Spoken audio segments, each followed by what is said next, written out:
My love, Jarae, Milay, the girl from Runaway. We have culture, conversation, and community. In today's video, I'm coming to you all with a Network's P-Valley Season 2. Name of this episode is called Snow. This is a review, child. I don't remember the number of it. So, opening episode, we have the girls doing a little campaign video for Andre Watkins. And like, Andre Watkins for mayor. And they got the girl stripping.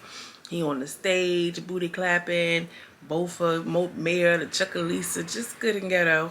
And they're outside. Haley is there. She, fake playing her campaign manager. And I'm like, oh, that's what Haley meant when she said I need to call Toy and them, so that way, she can put this whole thing together with the strippers, the Pink pretty much endorsing Andre, knowing how much is love the Pink. So that's what it was, girl. So they outside. They got the strippers getting crowd hype and saying Andre, for mayor. Then all of a sudden, Pastor Woodbine, Pimpin' Pastor Woodbine, okay, Preacher Pimp comes in on a float, girl. She got on a whole major outfit and she starts twerking. She want to pose. She was like, don't be fooled by no distractions down at the Paint. Still vote for Mayor Woodbine, or whatever the case may be, child. She said that Corbin was they were trying to deceive me and bribe me with money. And then she had the little the money guns and started spraying it all over the people, or whatever the case may be. It was just a hot mess. And then you know how they do. Corbin was like, as long as she don't get naked, I don't want to see that. And Corbin, he's weird anyway. You know how they give it up down in the valley where the girls get naked. Ernestine in the hospital, she's struggling. She's struggling. Girl's trying to give her some water. She's like, get that water away from me. I don't want no water. But y'all know the water is symbolic, for Grandma Ernestine at this point, especially for us at this part along in the season. The glass is breaking as it fell in the hospital, and a smooth transition into Uncle Clifford and Lil Murder getting it in the kitchen. And they get a phone call. They stopped their little shenanigans, and it's like, it's about my grandmother Ernestine. It was just like, no, it was like one of those car warranty phone calls. Because listen, baby, I feel like somebody just recently sold my number the way my phone's ringing off the hook. And yeah, she was like, I shouldn't even be in here getting it in, child. My grandma in the hospital. And Lil Murder raises a good point, and he was just like, your grandma would want you to, which is very true. Then they discussed the tour that Lil Murder is going on with Tina Snow, and he's kind of trying to play it down. He's like, oh, I don't know. And Uncle Clifford's like, listen, I'm grown enough to know that this wasn't gonna last forever. You get what I'm saying? But they're in love with each other, and Uncle Clifford switches it back up. Like, I just wish that I could be there to hold hold her hand in her last moments, or if they are going to be her last moments. Do you know what that's like to want to be with somebody in their last moments, to even hold their hands, you can't be there? And he was just like, nah, I don't know what it's like, but I think he does. If we're thinking back to Big T, he just didn't want to share. So Uncle Clifford leaves, and the Little Murder kind of looks disoriented a little bit. This is a pivotal episode because so much is changing. Like Uncle Clifford said, we got the reopening, and then we also have the mayoral election happening as well. We're going to be seeing that come to a head soon. And the next thing, we have Keyshawn and Haley discussing their getaway plan, and she's like, Derek just got a job, so he'll be at work, and I'm getting this off the door. I know where I'm going. And Haley says, Chuckalisa wasn't home for me, but you need to find a new home for your children or whatever. And Keyshawn is nervous. She's shaking her legs. She got the nervous tick. She's anxious. She has a lot going on for herself, you know what I mean? And she's trying to get away from an abusive man. Haley sees right through it. She's like, hey, you can do it. Get you and your babies to safety. As Keyshawn is running out of Haley's office, she runs into who, Diamond. And she was just like, Diamond, she was like, oh, kind of like, egging her off or whatever. And he was just like, you want me to fill up that water bottle? Fills up the water bottle, and he notices that she's still wearing the necklace that he gave to her, in last season. The tension is thick between them. The chemistry, I don't know if it's chemistry or tension, but it's thick. Then we see Big Bone, and she said, Diamond, She made me thirsty, but I'm hungry. Them wings done. I'm like, ooh, you better fight for your man. And then we hear David Bannon's "Don't Play With Me." Don't play with me. Yo, the soundtrack is so important to these shows because it's hip hop. It's all meshed with all of these other things, gangsters, strippers. It's just like, you know, all inclusive.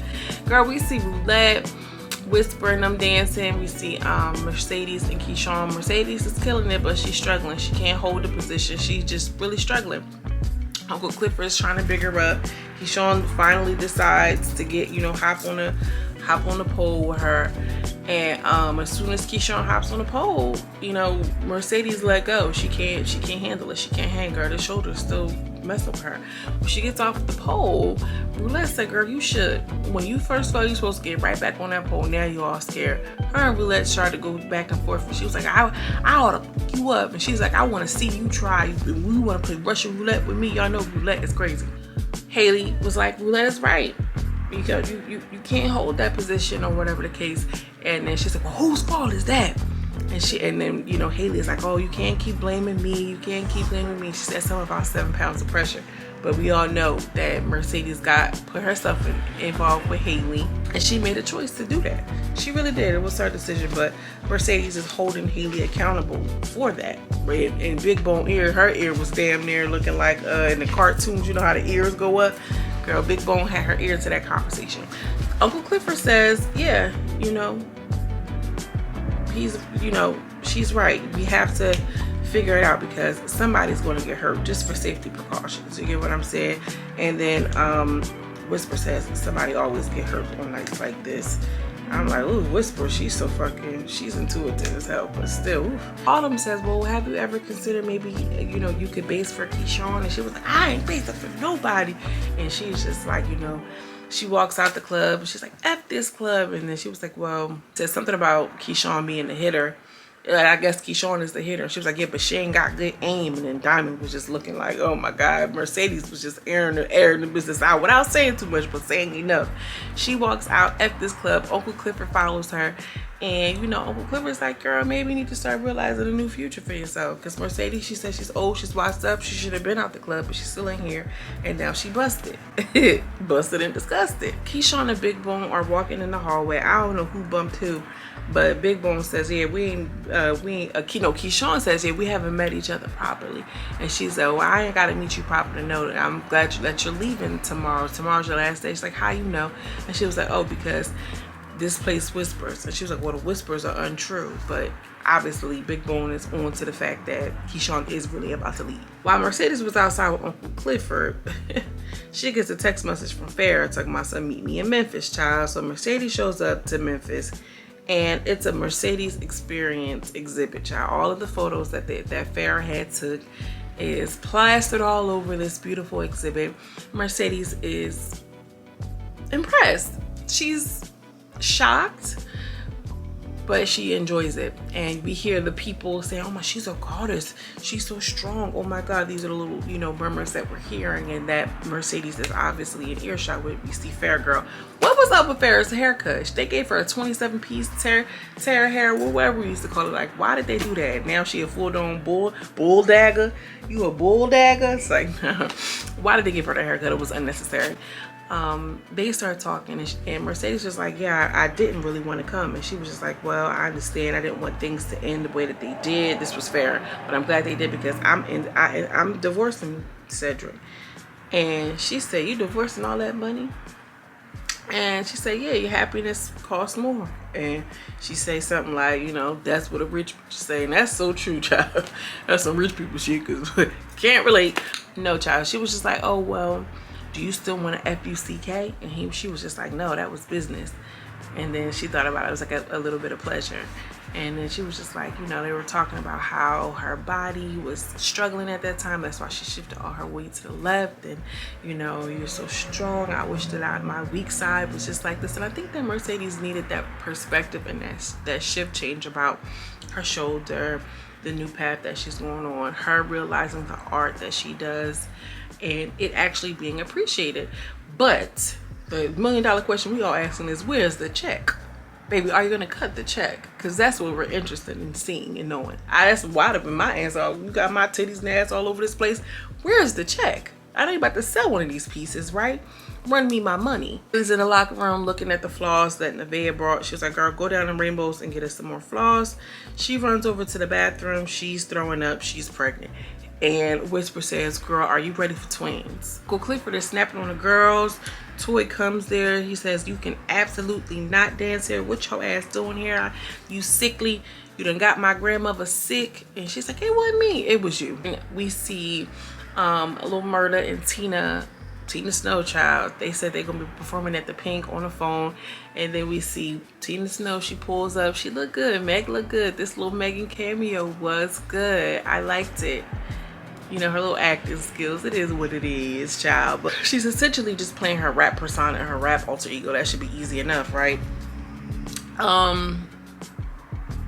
So Lil Murda pulls up with Tina Snow, and Clifford says, don't you tell me how to run my club and this, that, and third. And he was like, you better be careful for, you know, SMD, SYD right here. And then, you know, they're flirting, and you know, it's secretive. You know, when it's secretive, it's heightened, and all of these things. Tina comes over and she's like, ooh, you the pimp around here. Clifford was like, I am not no pimp, but I got, you know, you got some bad bees going around. And then she's like, Lil Murda. She was like, it's time to dry the boat. Yeah, open up and all this and all that. And Uncle Clifford snatches the bottle from her hand. And she's like, yeah, break legs, you know, trying to whatever. Then Big L comes around and says, oh, you got a customer in the private room, the fantasy room. What's the name of it, y'all? I can't think of it. I'm drawing a blank right now. You know, the champagne room. And Lil Murda's like, I know you was taking customers. What's that about? You can tell they're a little jealous. I think it's so cute to see them interact like that, like real couple. Like, I don't want to say real couples because they are a real couple. They're just hit it. Roulette is walking by like the bad bitch she is. She look good. She won't cloud. She on one. She just hit that lick. She's feeling good. She knows she about to make some money. She's walking up to Whisper. Whisper is consoling Toy. She like, well, what just happened? She's like, oh, Uncle Clifford won't let me dance tonight. And she like, oh, I'm getting evicted. The repo man coming to get me. Da, da, da, da. So she was just like, yeah, I'm shit out of luck. And Roulette was like, yeah, I guess you are. And the Whisper kind of sucked her teeth and looked at her like, you know, whatever. And Roulette just gave her a little stack of money, like, you know, like it was nothing. Which is weird because Roulette doesn't give me, I'm just giving people handouts. You get what I'm saying? So Toy was like, is this because of the thing? And I'm like, what thing? Did I miss something? Comment down below, because I don't think I missed anything, but apparently I did. Uncle Clifford's in the room, and we see Corbin. Corbin is the person that he wants to see. He opens up a box, offers Uncle Clifford $250K to whip him. And, you know, Uncle Clifford takes off, you know, well, Corbin starts unrobing. And, you know, Uncle Clifford gets the strike and gets the beating ass. You can see all his little scars and stuff. You know, people are into weird things. Men have all different types of sexual proclivities, but getting whipped and knowing that your father was a plantation owner is really weird, even weirder than like race play. I don't get that.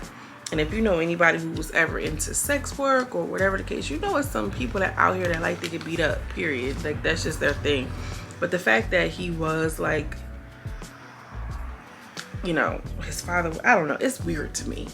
But I'm sure it's a real big thing. But it's weird, right? Furthermore, I didn't know that Uncle Clifford was the one who used to beat him like that. I thought it was the other girls. Last time I saw him in the room, it was somebody else that was beating him. We see Duffy and Roulette. Roulette is walking by. She, you know, she feeling herself. Feeling myself. And he tries to run up on Roulette, girl. Roulette had him hemmed up like, wait a minute, hold on. So he's just like, yeah, so this is what you spent your money on after that little bust down. And she had this little gold chain with a pistol on her. Roulette, like, it's so ghetto fabulous. And he was just like, yeah, I'm feeling a little bit used. And she walked off like, boy, go on, I don't got time for this. And he just said, so you all into the business of pleasure, but who pleases you? She comes back over and they do their little, you know, sexual tension thing. She's touching on her and she's like, you a bad boy, you might as well go ahead. And then he like finger pops her in the hallway, which is like so juvenile. But like something about that was really high. Like I was into that, like, okay, look at y'all. Andre is at the Pink and he's getting turned up. Autumn is taking shots with everybody else, but she's like throwing them over her shoulder, which is really hints that she's gonna have these babies, whether Andre wants to or not. And he goes on stage, he get a little twerk in, and goes off. Haley is there to receive him, and she's like, you know, you're gonna wake up and it's gonna be a crown on your head. We're gonna crown you my king, and I have some news to tell you. Let's go to the house because you can't get caught kissing on your mistress and this, that, and the third. Like, they full in it. And I'm like, ooh, okay, all right, we gonna see. Uncle Clifford introduces Tina Snow and Little Murda, and you know, Uncle Clifford looks cute, and you know, Tina Snow looks good. She looks amazing. Meg is super duper sexy. We knew this ain't news, but you know, the little song she was doing, you know how Meg got that little bop. She ain't had a bop this time. She was doing her little 1-2. I ain't in the magic, but I'm looking for a trick. Okay, girl, get into it. Then Little Murda come out, his fine ass. He rapping, he doing his 1-2, and then the boys, the Chi niggas, they start beefing, they start fighting or whatever. Oh, before they started fighting, Maine is talking to Mercedes and was like, what Keyshawn doing up there with your floss on or whatever? And she was just like, you know, I'm just appreciating art. And he was like, she dancing like it's her last night or whatever. And Mercedes knew, like, yeah, it might be her last. That for Mercedes, it's like, it's giving me like they're trying to like tie up loose ends and end it in a way, but I don't want them to end it. Like, I don't know, Mercedes, she is having those full circle moments. Y'all get what I'm saying? And anytime it's like cast or like the shows start having like full circle moments, it usually means like the show's coming to an end. And I'm not talking about the season, because obviously it's the season. I'm talking about the show, girl, and we want more of the pank. Anyway, the fight pops off, and Keyshawn, y'all know she can't handle it. She's scared. She's like, oh, because she's a battered woman. And I'm not making light of that. I didn't mean it, you know, to be funny, just to illustrate. And she got PTSD, it's clear. Anybody would, after a nigga beating upside your head all these years, you know what I mean? Even the emotional and mental aspect of abuse can leave you traumatized with PTSD, curled up in a ball somewhere. So they're fighting. They run up on stage. The Chi boys run up on stage and start going at Little Murda. Little Murda's whacking. Wow. He start fighting. Like, Little Murda, you need to be chilling, because you about to be out of here. You get what I'm saying? Then out of nowhere, Derek just comes. Not Derek, girl. Diamond just comes and saves Keyshawn. And she just looks at him and she just kisses him. And he kisses her a little bit. Big Bone just looking right at it as the shit go down. And she's like, Diamond. And he's like, well, no, he said Keyshawn. And she's like, Diamond, he just kind of walked off. Like, it was open-ended, you know. We're gonna see where that goes. Then we see Autumn and Andre. They're about to get it in. They kissing and slapping and doing the whole thing. And then turn on the light and we see the wife. And the wife was like, oh, so is this your campaign manager? Like, wife, do not, because you didn't catch him in the same circumstances that he caught you. This was back when he was lusty Andre. You know what I mean? Little Murda's in the back room snapping. He's snapping. Oh, them niggas ran up on me like I'm some deer in the cut. They need to know what's going on. Y'all know Little Murda is Little Murda for a reason. Say what you want about him. Y'all know what time it is. And Uncle Clifford was just like, so you talking about something you wet up their block? Was that what I had to help you with the other day? He was like, nah, that's not that at all. That's not that at all. And I'm like, you know, I'm glad he didn't involve Uncle Clifford in that mess. You get what I'm saying? Because that would have been wrong. Because do that. Niggas do that every day. He says, from now on, I'm going to be my own security, which is the wrong attitude to have. He kicks something, he dips. As Little Murda walks out, Uncle Clifford kicks something as well, which so happens to be like cases of pills. Uncle Clifford runs to go see Big L because he's pissed off. He sees Duffy. He says, I thought I told you I wasn't about no plug life. Big L says, you know, thank you, baby. Big L says, Duffy, why don't you see yourself out? Whatever the case. He was like, I told you, I don't want none of this in my club down at the Pink. Big L tries to give this big spiel about, oh, you keep letting all these people steal your power, and we right here is prime real estate, and we can do it like this and we can do it like that. And Uncle Clifford double downs and says, no, I told you I don't want this. I don't want this in my club. And probably reason being is because the club has history, family history. You know what I'm saying? So she's not, you know, Uncle Clifford's not into it. Uncle Clifford doubled down and says, you're fired. Big Girl says, really? I'm fired? No, I quit. And walks out. Ladies and Little Murder have a discussion. He in there, he trying to get his mind right. She's like, what you listening to, some Slaw? He was like, no, it ain't Slaw, it's just not together yet. And he says, you know, I seen the way your booty bounce, like you the one. I see why they used to say, like, if Mercedes dance to it, it's gonna make people jump. He was like, oh, I thought Keyshawn was your girl. He was like, nah, you my girl, but you a legend. Keyshawn is my girl, but you a legend. And again, that moment of Mercedes getting her just due, her appreciation, and her flowers. And Lil Murda has a way with his words, and sometimes we need to hear it from people that we least expect it too. You know what I'm saying? And he says, "Can you know, I want to play something for you. You know, you're a legend, so I want to hear what you have to say." And I was just like, "Oh, sometimes I fall." He was just like, "That's a part of it. Like, that's what make you a legend." It was a really very nice exchange. So we outside the club, girl, and Pico's baby mom like, "I know that. I know he killed Pico. I can feel it in my gut." Then we see Diamond trying to get, you know, regulate shit. Big Bone just looking all salty because, you know, she saw the kiss and she looking at the picture, scrolling. It's just him, her. And the next picture, it's a ring. He all sleepy, knocked out and stuff. And it looks to me like she's debating on whether or not she wants to turn him in. If I had to vote, she's definitely going to, because now she mad. I really think she's going to stand in the way of Keyshawn getting away, because that'll hurt Diamond even more. That's my vote. Sean's in the locker room and she's seeing old pictures of her and Mercedes riding bikes and, you know, all of this. And she writes on her Mercedes vanity station, "I'll be your sister for life. I'm your sister for life." Uncle Clifford walks in and is like, I know that's not how you about to walk out. And she was just like, "I didn't think that you wanted me here anymore." And she was like, "Listen, people, what I'm learning," which sidebar, Uncle Clifford got news about Grandma Ernestine. She's just like, basically, I believe in second chances, and, you know, I want you to go. I want you to leave, and I never want to see your beautiful face here again. And Keyshawn embraces Uncle Clifford. And then Uncle Clifford is just sitting down at the station looking at the note, like, "We're sisters for life," and kind of looks off, and it's like, "To be continued." So we're going to have to see where it goes, y'all. Really good. I'm really, really impressed with this episode. Finally see some things brewing. It's coming to a head. What are your predictions? Drop down in the comments. Let me know what y'all think. Make sure you like this video. It helps with the YouTube algorithm. Okay? Make sure y'all do that. Also consider subscribing if you haven't already. As always, I'm sending you much love and much light, and I will see you in the next video. Peace.